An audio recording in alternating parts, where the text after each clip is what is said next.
asalaamaaleykum wa rahmatullahi taala wa barakatuhu mbokku téléspectateur bu télévision nationale Al Mauritania ñoo ngi ci diwaanu Rosso ba tey jii ci voyage bi nga xam ne ñoo ngi koy def ci diwaan yi gox-goxaan yi ñu ñëw nag tey fii nga xam ni moom mooy cabinet médical bi nga xam ni moom mooy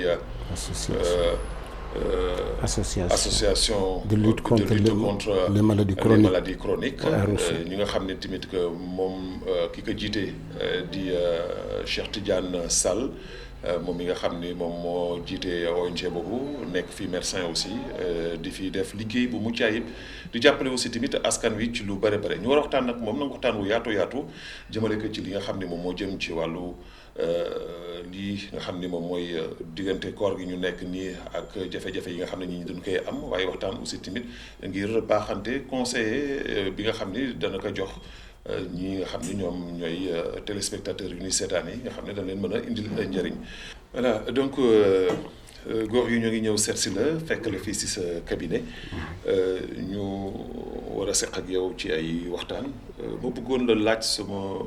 laaj bu njëkk sax balaa ñu koy door ma bàyyi la nga nuyoog mbokku téléspectateurs yi laata ñuy soobu ci waxtaan bi. bismillahi rahmaani rahim auzu billahi mina shaytaani rajim rabbi shrah li sadri wa yassir li amri wahlul uqdatan min lisani yafqahu qawli. Asalaamaaleykum Babacar maa ngi lay nuyu di la ziyaara di rafetlu lool sa visite ba nga ñëw def si ñun pour laaj ñu lu jëm ci jàngoro ya nga xam ni macha allah bare nañu lan moo si sama gis-gis ma la see sant di la gërëm. alors docteur lan moo la motiver lan moo indi motivation bi ba nga taxawal ONG bi taxawal cabinet médical bi di yëngatu ci wàllu maladie chronique yi lan moo la motiver. jërëjëf Babacar man dama nekkoon militaire bu ma jëlee sama retraite ma xam ni citoyen dafa war nekk au service de son peuple tant que mu ngi koy man bay bu muy dem kon nag ma ni kon comme santé laa doon def au niveau de l'armée naa continuer di si bay sama waar loolu moo waral ma def loolu moo waral nga bañ a def comme ni ko yenn retraités yi di defee rek suñu retraité rek nekk ci grand place bi mën la permettre aussi nga yëngatu mais également aussi tamit que rendre service à la population de Rosso. Alors ci aspect boobu on a vu que da nga attaqué wu sur les maladies chroniques zone bi nga nekk bi muy zone frontalière moo la poussé nga def loolu ndaxte fii dañuy faral di gis ni maladie chronique yi dafay faral di fi am ndax ndox meek ak dem beeg jàll beeg dikk bi brassage bi nga xam ne am na moo la poussé nga xalaat loolu wala c'est une idée rek bu ñëw nii boo xam ne dafa ñëw sa xel rek nga def ko noonu. waaw association bi tur bi dafa changé parce que moom association bi di ko tudde woon OMST Sida.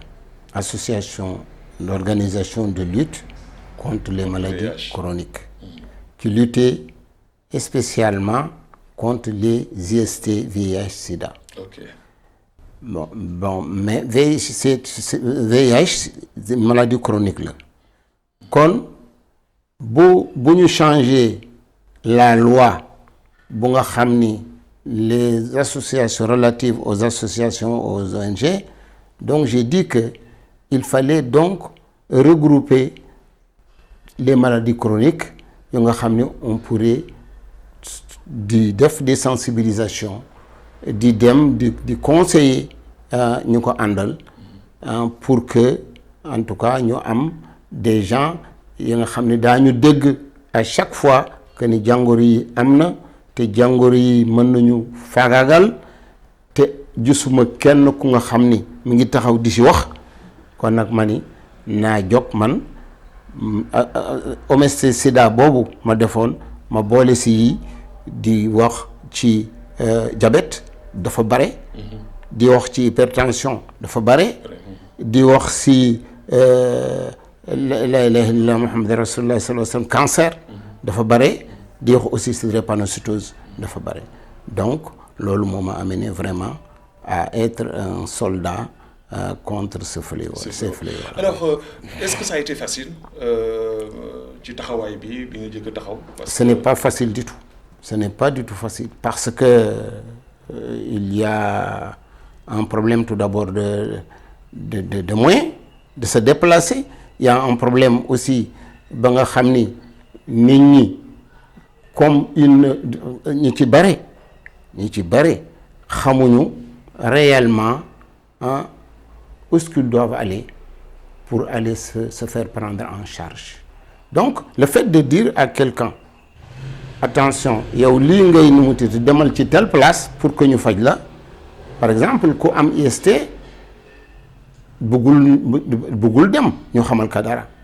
D'ailleurs la consultation sax dafa war a nekk loo xam ni c'est privé. Voilà dafa war a nekk ku nga xam ni boo ko nga sensibiliser ko bay mu nangu ba mu xam ni moom war na dem ñu saytu lu nekk ci moom bu ñu ko saytoo ba xam ni moom amu ko mais bu ko amee il faudrait que nga orienter ko ba mu mën dem fu ñu ko mën a jëlee en charge parce que jàngoro ba nga xam ni léegi am na dañu koy jël en charge. bu ñu ko commencé jël en charge yàgg na mais affaire bi évolué na ba daa egg stade ba nga xam ni daa dem ba patient bi dootul non seulement dootul am kerso parce que dootul wàlle dafay dem ba nga xam ni bu fekkee ni suivre na régulièrement le malade mën na ko am di dundam di def léppam te comme tout le monde du ko wàll kenn kon loolu donc il faut mu ay nit yi nga xam ni du ñu taxaw pour loolu dafa bokk ci bay sa waar kon nag man ma bay sama waar jëm ci. Alors sur le plan maintenant du diabète wax nga ko léegi. parce que c'est une maladie boo xam ni dafa bari léegi. Alors des fois nit ki sax dafay dem ak moom di ànd ak moom te du ko sentir. parce que du feeñ du am benn signe bu mu koy jox bu mu koy def ci yaramam au début. day toll à un moment donné rek mu daaneel ko. bari na ñoo xam ni ñàkk nañ seen bakkan ci loolu bari na ñoo xam ne yàq nañu ci loolu alors ci domaine boobu tamit que yaa ngi ci jot ay cas yu bëri yoo xam ne. tout à fait boobu aussi am na ña nga xam ni ñu ngi ko amee et par ignorance du ñu dem saytu ji seen yaram pour xam ni moom la ñu àndal bon ñun du ñu nekk société ba nga xam ni nit ñi du ñuy gëm ya nga xam ni. un peu complexe. dafa voilà. dañuy dem seeti les marabouts wala ñuy dem seeti ki alors que yow diabète nga am. diabète bi yaa ngi wàññeeku diabète bi yaa ngi saw yu bare yaa ngi naan di mar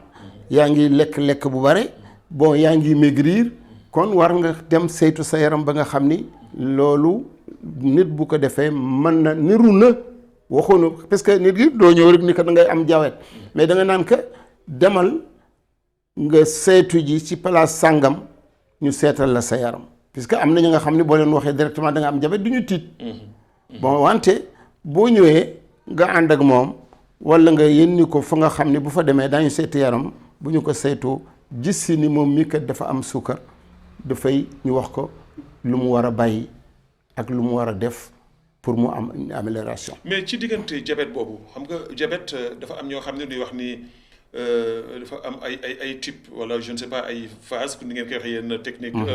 si wàllu médecine parce que am na ñoo xam ne dañuy dégg si niveau boo xam ne sax dañuy dem ba di pikiru ci ñaata xeetu diabète moo am pour nit ki mën xam nga diabète de type 1 dafa am diabète de type 2 dafa am mais loolu yëpp balaa ngay dem yow di jël lu mu mënti doon da ngay dem seeti un spécialiste un diabétologue wala nga dem seeti un médecin généraliste ba nga xam ni moom daa ko wax lu nga àndal lu nga yëg ci sa yaram moom mu seet la orienté la pour nga dem ci un spécialiste ba nga xam ni loolu rek la mën effectivement am na ñi nga xam ni duñuy am seen diabète man ko jël en charge très tôt mais duñu ko def duñuy dem di def leneen di utiliser yeneen bay mu egg stade ba nga xam ni il va falloir que ñu jël leen en charge très rapidement sinon duñu am problème et ça ñooñu duñuy pikiru bu ñu demee ba egg am na nga xam ni dafay egg niveau ba nga xam ni il faut nga jël insuline. soo ko jëlul. boo koy jëlul dafa lay indil gàllankoor lay indil ay problème. ok voilà alors sur ce point là parce que da nga junj léegi lu am solo. mu jëm ci ñi nga xam ne du ñuy faral am diabète au lieu que ñu dem seeti médecin mais du ñuy préférer toog ci biir kër gi amee seen ay reen amee seen ay xob di xooj di naan ba mu indi leen ay insuffisance rénale bari na ñoo xam ne tey jii ci foofu étape boobu lañu toll. te lu leen koy yóbbee mooy ragal médecin. mu mel na yéen médecins yi moom fu mu toll fii nii li nga sol nii blouse bii nga sol nii moom. ñu bari ñoo ko ñu bari ñemewu. walla vraiment dama leen di conseiller puisque diabète feebar la comme feebar yépp te am na ñu nga xam ni seen xam-xam màcc na si ñu ñëw saytu lu nga am jël la en charge jox la conseil yi nga xam ni boo ko toppee mën nga dund ak sa diabète lu yàgg que respecte sa régime bu mu lay jox diabète bi du garab gi rek dafa ànd ak régime am mais dafa ànd ak sport bu fekkee ni yow sa médecin conseillé na la jox na la traitement ba pare conseil le régime ba nga war a jël nga respecté ko di respecter sa rendez-vous yàlla mën na la suturaal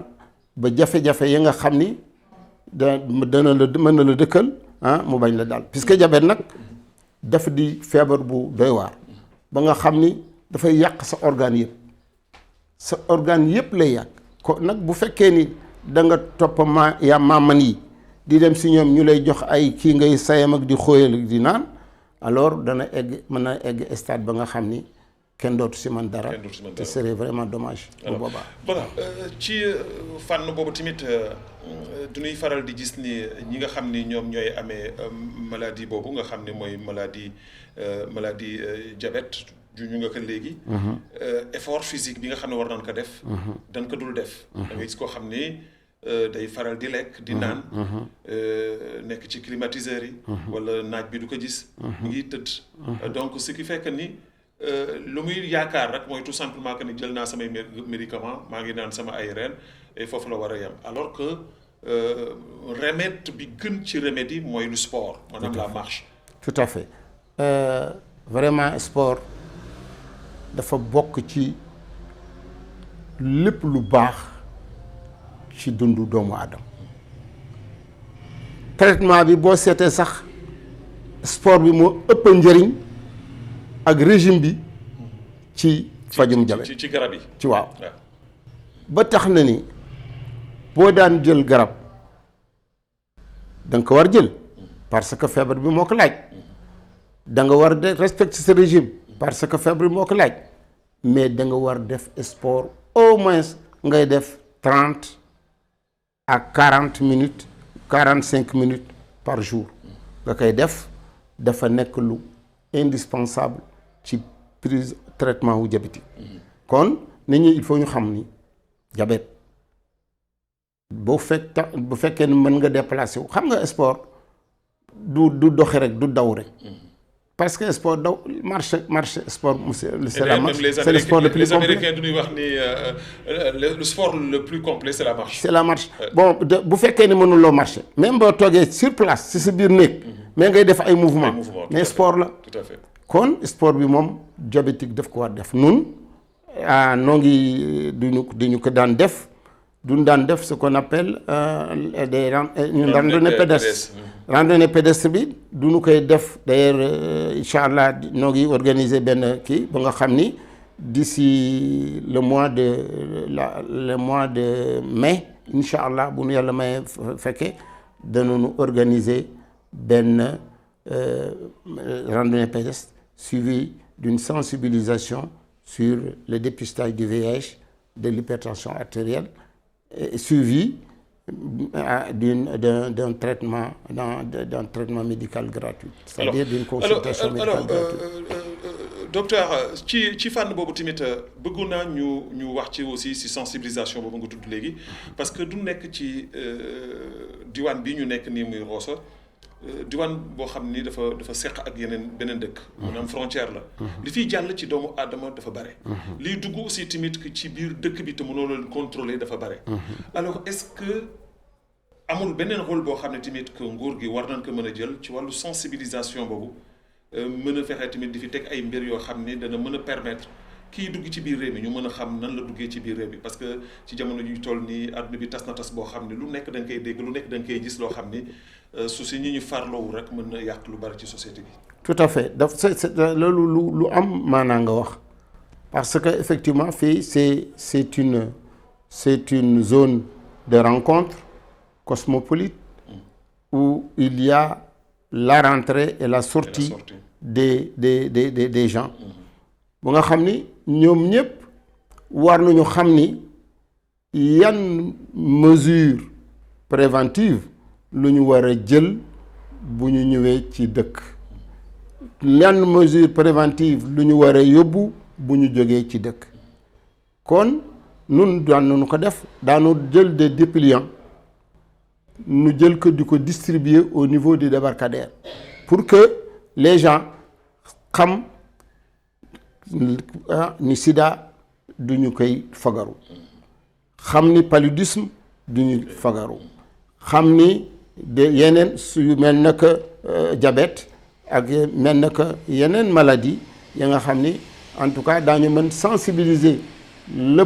passant qui est le venant et le partant. Voilà.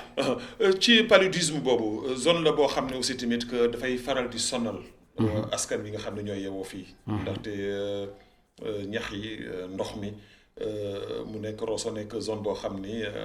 su nawet jotee rek day indil askan wi tiitaange jafe-jafe bari na ñoo xam ne sax période hivernage du ñuy daw Rosso bien vrai que ni bëgg nañu di ñëw Rosso mais lu koy indi moom mooy xëy na nawet boobu. nga xam ne su wàccee rek paludisme kenn dootu ko mën a maîtriser tey ji en tant que médecin ban conseil tey ji nga war a mën a lancer jëmale ko ci ñi nga xam ni ñoom ñooy les habitants de xam nga du ngi sant di gërëm aussi en tout cas la direction sanitaire de Rosso dañuy distribuer des moustiquaires imprégnés vraiment taxaw ñu ci taxawaay bu mucc ayib bon bay tax ni bu nit ñi xam nga xeex paludisme il faut ñëpp joxante seen loxo pour que ñu mën combattre la maladie la mu teeti voilà comme mooy joxante loxo pour lan joxante loxo pour que kii am moustiquaire ci këram joxante loxo pour que mbalit ya nga xam ni les pots de conserve ak yeneen ya nga xam ni on lance ça à tort et à travers mu mën servir de gîte aux moustiques mu bañ am joxante loxo pour que ña nga xam ni ñooy seen kër bu timis jotee xale yi nekk ñi di daw ak di mag di dellu si ñu dugal leen ci biir moustiquaire yi bon dëkk bi seetal dëkk bi bañ di sotti fii c'est un problème parce que xoolal les fosses septiques ya ngay romb ci biti yëpp dañuy ubbeeku mais gîte la beneen bi ci des bi ku nekk dafay fab mbalitam wala mu jël boîte de sardinam wala potu tomatem mu pare mu sànni ko mais kooku gîte larve yi moustique yi duñ siy dugg mu ci duggee duñ siy nen donc yooyu il faudrait absolument que nit ñi ñu leen di yee bokk ni si ñu combat bu ñuy def di yee nit ñi pour que nit ñi xam ni lii bu ñu ko moytuwul yooyu di ñu fiy bare te yow bu la mattee boo moytuwul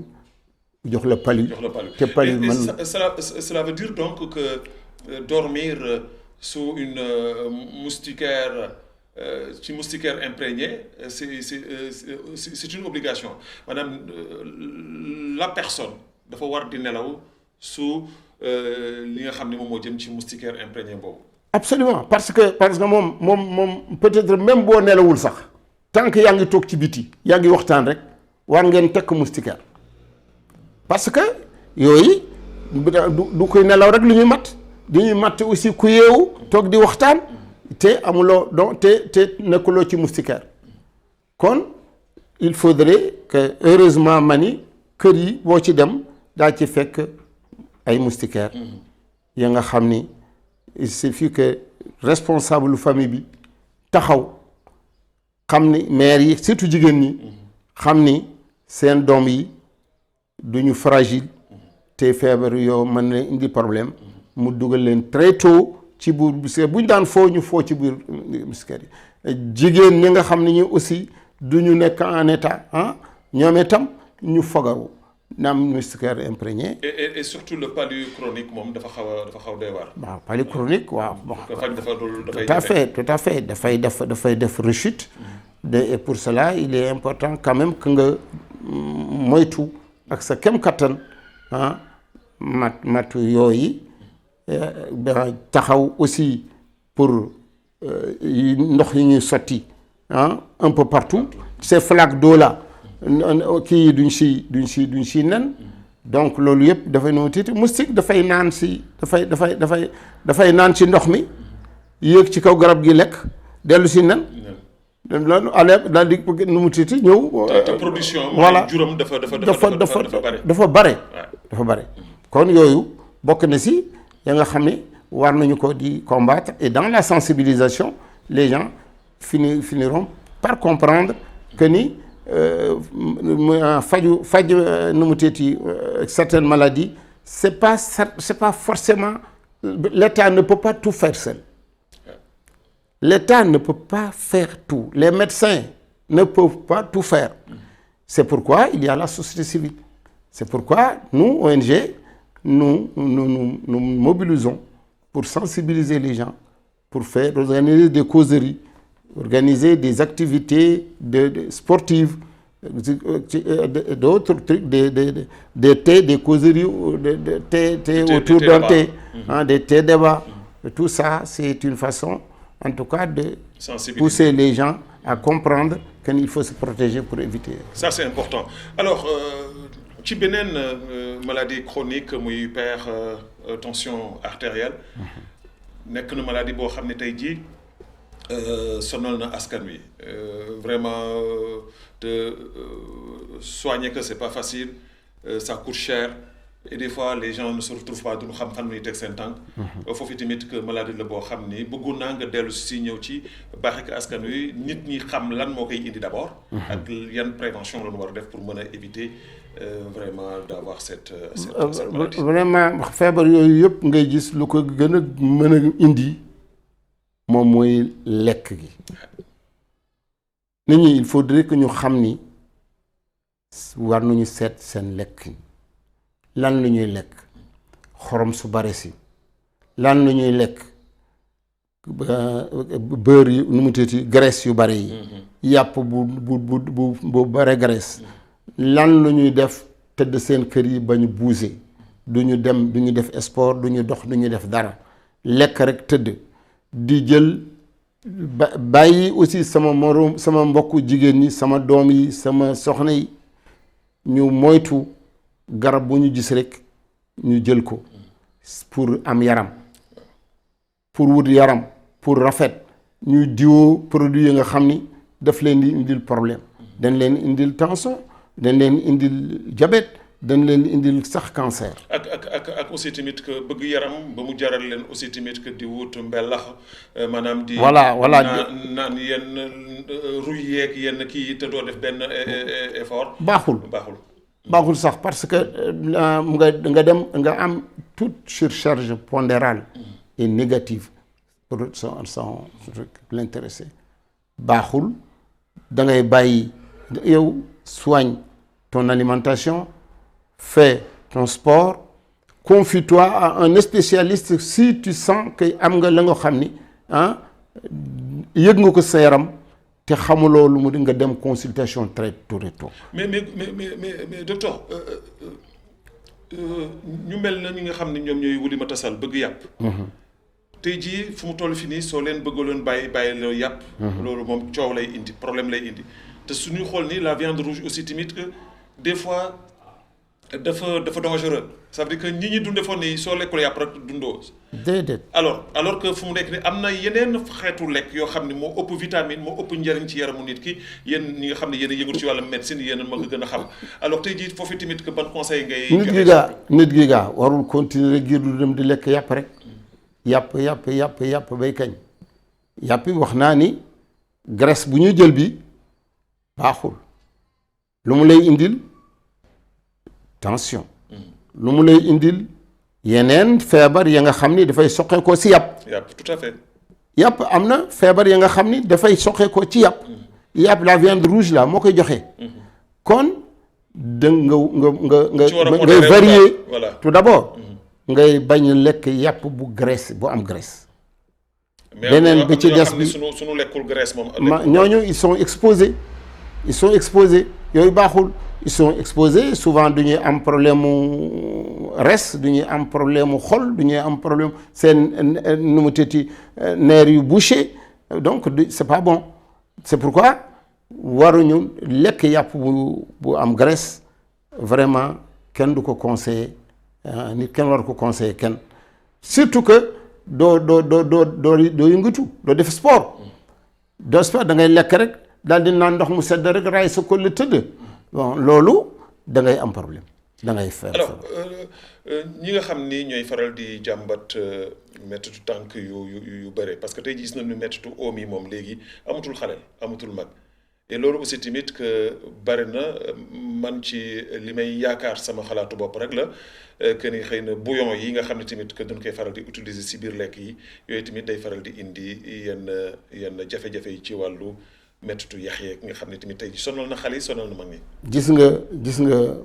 képp ku nga xam ne def am na surcharge pondérale am na mettitu tànk ndaxte du ñuy rëy ci kaw seen tànk attanatu leen kooku benn la beneen ba ci des bi moom moo di ni effectivement sa alimentation ba nga xam ni da ngay lekk ya nga xam ni mën na la indil rhumatisme mën na la indil yeneen xeetu jàngoro ya nga xam ni day wàcc ci sa tànk par exemple diabétique dafay am une neuropathie moom moo di ni feebar yooyu di daw sa tànk mel na dafa nga am yu mel na looy mat di def kiit voilà di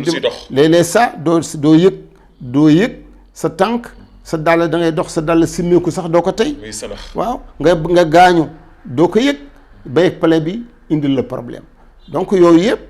dafa bokk ci ya nga xam ni nit gi war na ko moytu seet lu muy lekk bay lépp lu dal aussi très tôt très rapidement mooy ma revenir rek ni il faut aller tout de suite se consulter il faut aller tout de suite en consultation nga ni leen man mii kat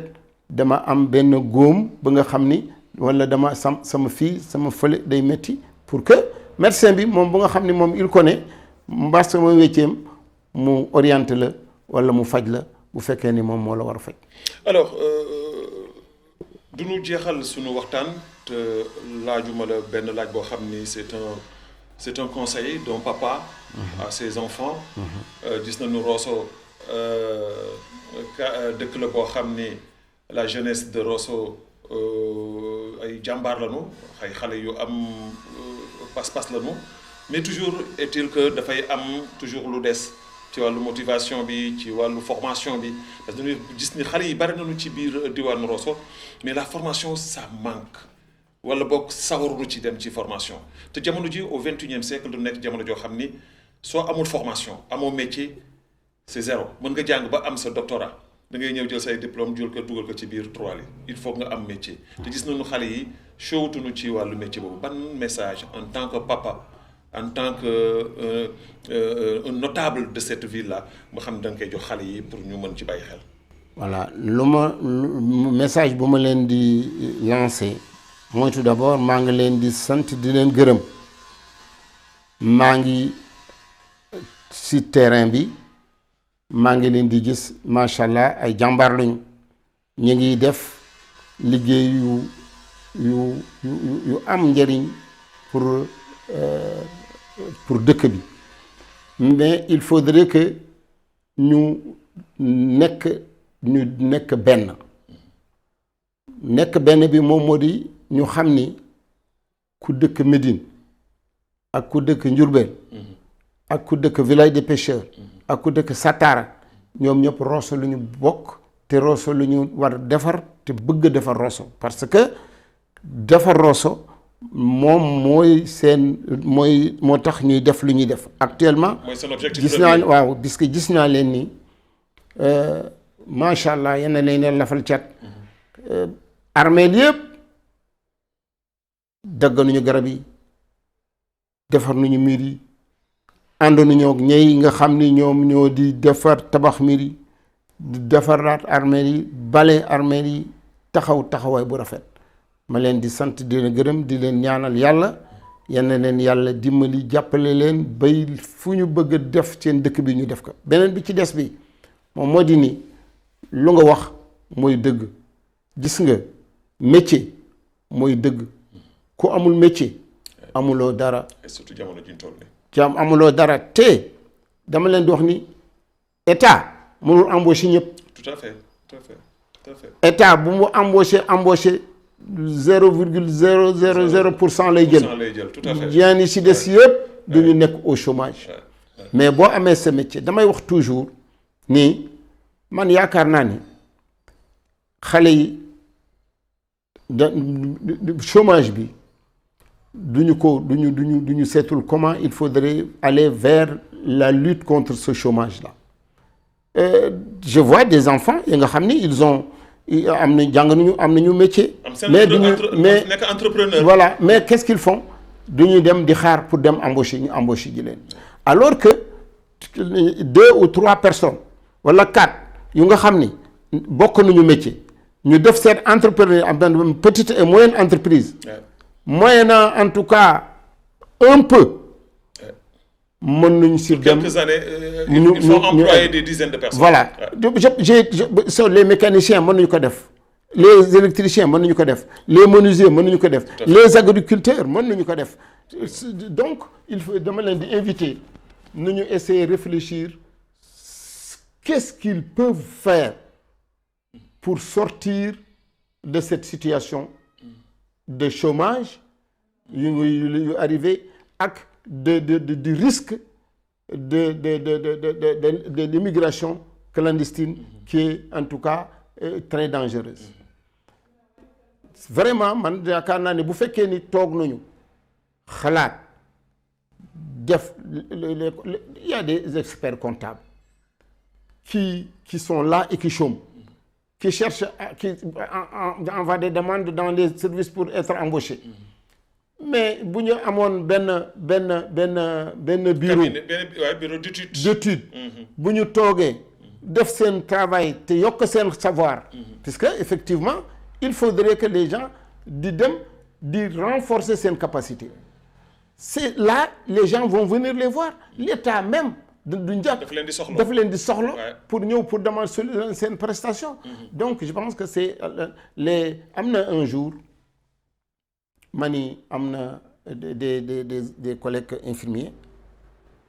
ma ñëw ma fekk leen ñu toog ma ne leen man de am naa benn idée ñu ne ban idée man de dama bëgg ñu demander def une autorisation d'ouvrir la maison de l'infirmier. ñu ne ma la maison de l'infirmier xanaa lan nga si jublu ma ne la ma si jublu moom moo di ñu fexe ba nit ñi di ñëw di consulter aussi moyennant un peu. Au lieu de faire une consultation à 1000. ñu def une consultation à 200 ou 300. Bon dem seeti ñi nga xam ne mën nañu jàppale ñu am lu nga xam ne ku ñëw fii te noonu la mën dimbali moyennant un peu nga daa am satisfaction. Tant que c'est possible à notre niveau on le fait à notre niveau. bu demee ba nga xam ni ça nous dépasse ñu orienté la yóbbu la fa nga xam ni daa dem bu boobaa daanu apporter suñu touche si en tout cas dimbali population bi sur le développement de population. Il y a des gens yi nga xam ni ndeysaan bu ñu ngi seen kër tëdd feebar mënuñu dem fenn parce que amuñu benn mbokk bu leen mën jàppale. tout à fait. amuñu kenn ku nga xam ne mën na taxawaay ba nga xam dañ leen defal mais noonu bu nu ko defoon benn ku ñëw ci infirmier yi bokk ku ñëw ci infirmier yi bokk ku ñëw ci médecin yi bëgg a dimbali bokk ñu def ko parce que noo ngi dimbali suñu réew ñu def ko di léegi. Et ça va vous permettre sax d'ailleurs de faire des caravanes voilà, dans les zones les plus reculées yi nga voilà di renforcer encore suñu capacité. Parce que en ce moment je pense que ni les partenaires yi nga xam ne mënuñ leen woo bu ñu ñëw def ci seen loxo jàppale ñu état ci boppam danañu xam ni kat ñii ils sont là pour on ne cherche plus rien. Absolument. Nous ne cherchons plus à avoir des trucs non mais ce que nous cherchons c'est que nous puissions être au service de la nation et de la population. C'est tout. góor gi maa ngi lay gërëm di la sant. maa la sant gërëm la jërëjëf sa disponibilité. jërëjëf naam à chaque fois que ma war a dugg Rosso rek. jërëjëf naam tout le terrain da nga ma koy baliseel. yow ku baax macha allah su ma ñëwee rek lépp dafay yomb ci ku baax nga te liggéey bu ngay def liggéey bu baax la ci société bi. jërëjëf liggéey bu baax la ci société bi. jërëjëf naam. jërëjëf mbokku téléspectateur ak téléspectatrice bu télévision nationale al Mauritania ma amoon mbégte tey jii ñëwoon seet si yi nga xam ni moom mooy sunu papa sunu waajur sunu doyen nekk un sage un conseiller ci lépp li nga xam ni mi ngi jëm ci le développement de Rosso muy ki nga xam ni moom mooy docteur Cheikh Tidiane Sall mu ñëwoon dégg ngeen waxtaan wu am solo bi nga xam ni waxtaan nañ ko jëmale ko ci wàllu santé ak les conseils yi nga xam ni jox na ko à la jeunesse jox ko aussi tamit ñi nga xam ni ñooy la population de Rosso alors di leen gërëm di leen sant di gërëm ki nga xam ne aussi moom mooy l'infatigable comme ni mu koy wooyee Gallo Touré ci liggéey bu mucc ay bi nga xam ni mi ngi koy def ndaxte xaleel la waaye xaleel la boo xam ni mi ngi def kéemtulaay kàttanam ba à chaque fois suñu fi duggee muy mën muy sama beneen collègue bu fi dugg si rek dana def kéemtulaay kàttanam ngir mën a dugal loxoom ci liggéey bi ndaxte dana liggéey ba liggéey sax loo xam ni waru ko liggéey que télévision fayu na ko loolu lépp nag mooy wane tout simplement cofeel ak mbëggeel bi nga xam ni bëgg na ko Rosso bëgg na ko diwaanam ñu ko ciy ñaanal yàlla taxaw ko jàppale ko bu baax a baax yéen tamit téléspectateurs yi di leen gërëm di leen sant bu baax a baax dañ jox daje incha allah ci yeneen i jotaay ci yeneen i waxtaan asalaamaaleykum wa rahmatullahi taala wa barakaatu.